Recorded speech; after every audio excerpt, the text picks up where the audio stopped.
This year we're sending our very own church detective Richard Taylor on the trail of Britain's patron saints. Today he's walking in the footsteps of St. David. Who else? His Saints' Day is on Tuesday.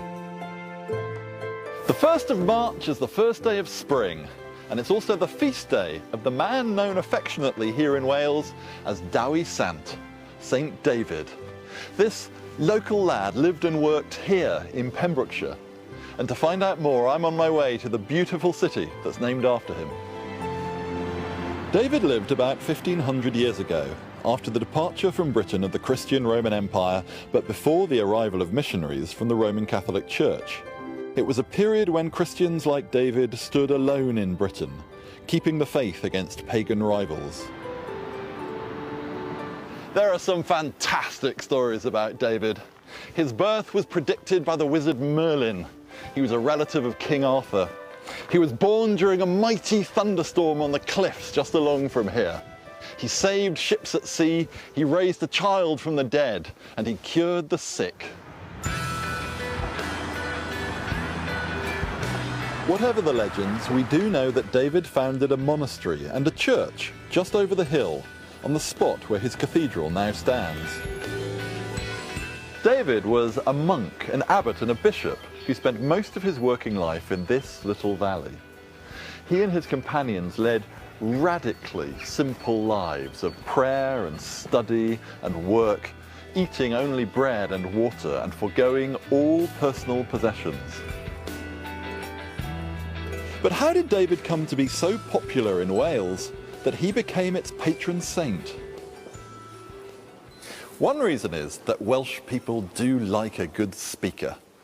And St. David was one of the very best. He was so persuasive a preacher that people believed they could see the white dove of the Holy Spirit sitting on his shoulder and whispering in his ear.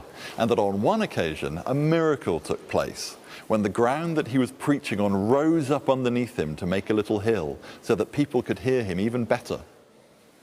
Whether Wales really needs another hill is another question.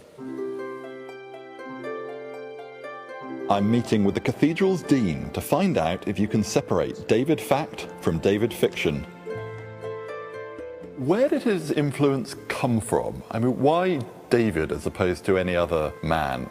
I imagine he must have been a very charismatic character, and I think that's evidenced by the fact that, you know, the cult of St. David must have been so strong that 6 centuries later they built this great cathedral. There's something very special about this place. I think it's truly amazing that after all these centuries, people still come here in their thousands and still find hope and inspiration in this place. Do you think David does lie here? Well, we're not sure, but when we were restoring the shrine, the archaeologist did some research, and he thinks it's as likely as not that there may be something contained within this shrine. In a sermon that he preached shortly before he died, St. David said, "Be joyful and keep the faith, and do ye the little things that you have seen me do."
Earlier in the programme, we saw how news of hundreds of job losses at the largest steelworks in the UK is having a far-reaching effect on the morale of Port Talbot and the surrounding area.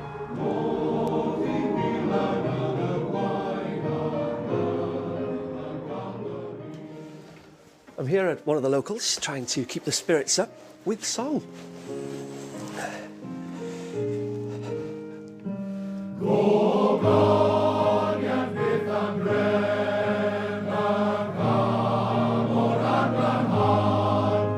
The 80-strong Kenfig Hill male voice choir is made up of men from across the community, including steelworkers, past and present.